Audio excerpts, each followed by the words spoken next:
একসময় ছিল এক শান্ত ছোট্ট গ্রাম। সেই গ্রামটা খুব সুন্দর হলেও এক অদ্ভুত কারণে সবাই একটু চুপচাপ থাকত।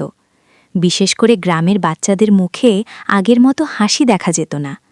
তারা খেলত ঠিকই, কিন্তু সেই খেলায় যেন আনন্দের রং মিশে থাকত না। গ্রামের পাশেই ছিল এক রহস্যময় বন।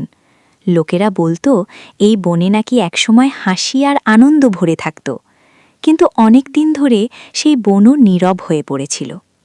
একদিন হঠাৎ করেই আকাশ থেকে নেমে এলো এক রঙিন পরী। তার ডানায় রামধনুর সব রং, লাল, নীল, হলুদ, সবুজ একসঙ্গে ঝলমল করছিল। সে এসেছিল অনেক দূরের এক জাদুর দেশ থেকে। তার চোখে ছিল দুশ্চিন্তা, কারণ তার দেশেও মানুষ ধীরে ধীরে হাসতে ভুলে যাচ্ছিল। রঙিন পরী গ্রামের মাঠে এসে দেখল কয়েকটি বাচ্চা একসঙ্গে বসে আছে। কেউ মাটিতে দাগ কাটছে, কেউ ঘাস ছিঁড়ছে, কিন্তু কারও মুখে হাসি নেই। পরী কাছে গিয়ে খুব নরম গলায় বলল, তোমরা এত চুপচাপ কেন? হাসছ না যে? একটি ছোট ছেলে মাথা নিচু করে বলল, আমরা হাসতে চাই, কিন্তু হাসি যেন হারিয়ে গেছে। এই কথা শুনে রঙিন পরীর মনটা ভীষণ কেঁপে উঠল।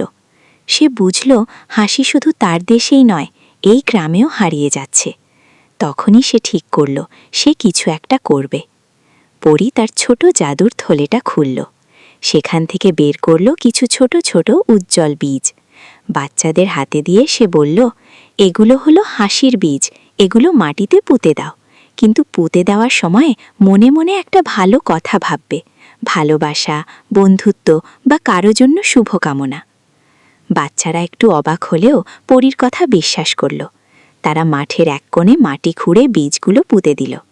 কেউ ভাবল বন্ধুর হাসির কথা, কেউ ভাবল মায়ের আদর, কেউ আবার ভাবল একসঙ্গে খেলাধুলার আনন্দ। পরদিন সকালে যা ঘটল তা দেখে সবাই অবাক হয়ে গেল। সেই জায়গায় বড় বড় গাছ গজিয়েছে, কিন্তু সেই গাছের পাতার বদলে ঝুলছে ঝুলছে হাসি। কেউ একটি হাসি ছুঁতেই খিলখিল করে হেসে উঠল, আরেকজন ছুঁতেই তার মনটা হালকা হয়ে গেল। খবরটা পুরো গ্রামে ছড়িয়ে পড়ল। সবাই ছুটে এলো মাঠে। অল্প সময়ের মধ্যেই পুরো গ্রাম হাসি আর আনন্দে ভরে উঠল। বনটাও যেন আবার প্রাণ ফিরে পেল। পাখিরা গান গাইতে লাগলো, বাতাস খুশিতে নাচতে শুরু করল।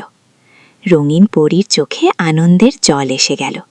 সে বুঝল হাসি আবার ফিরে এসেছে। বাচ্চারা দৌড়ে এসে বলল, তুমি কি আমাদের ছেড়ে চলে যাবে? পরী মিষ্টি হেসে বলল, যতদিন তোমরা একে অপরকে হাসাতে পারবে ততদিন আমি এখানেই থাকব, তোমাদের হাসির মাঝেই।